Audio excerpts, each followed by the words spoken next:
কাল কিশোরগঞ্জ সফরে যাচ্ছেন প্রধানমন্ত্রী তারেক রহমান। ফ্যামিলি কার্ড বিতরণ কার্যক্রম উদ্বোধন সহ দিনব্যাপী নানা কর্মসূচিতে অংশ নেবেন তিনি। সফর ঘিরে পুরো জেলায় বইছে উৎসবের আমেজ। অনুষ্ঠানস্থলের সার্বিক প্রস্তুতিও প্রায় শেষ পর্যায়ে। নিরাপত্তা ব্যবস্থা নিশ্চিতে তৎপর আইনশৃঙ্খলা বাহিনী। সিলন টি রপ্তানিতে শীর্ষে। শহরের প্রবেশদ্বার থেকে শুরু করে অলিগলি সবখানেই এখন সাজ রব। উপলক্ষ প্রধানমন্ত্রী তারেক রহমানের কিশোরগঞ্জ সফর। প্রধানমন্ত্রী হিসেবে দায়িত্ব নেওয়ার পর এবারই প্রথম কিশোরগঞ্জ যাচ্ছেন তারেক রহমান। তাই স্থানীয়দের প্রত্যাশাও একটু বেশি। আমরা যে অসুস্থ মানুষ, আমার স্বামী অসল, আমি অসল, চলাফেরা করতে পারি না, আমরা সয় সম্পদ নাই।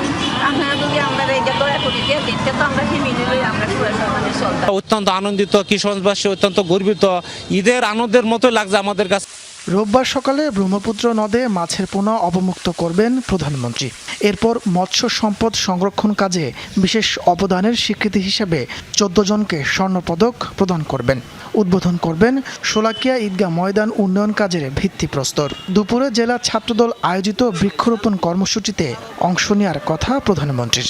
বিকেলে কিশোরগঞ্জের পুরাতন স্টেডিয়ামে ফ্যামিলি কার্ড বিতরণ কর্মসূচিতে যোগ দেবেন তারেক রহমান।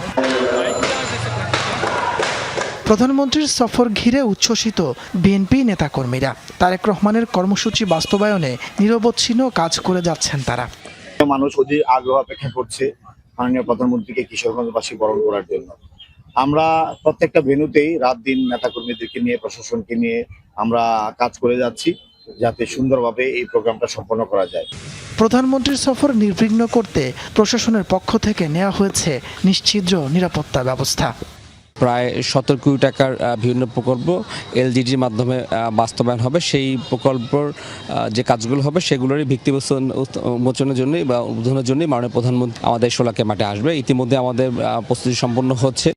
দিনব্যাপী এসব কর্মসূচি শেষে রোববার সন্ধ্যা 6টার দিকে ঢাকার উদ্দেশ্যে রওনা হবেন প্রধানমন্ত্রী।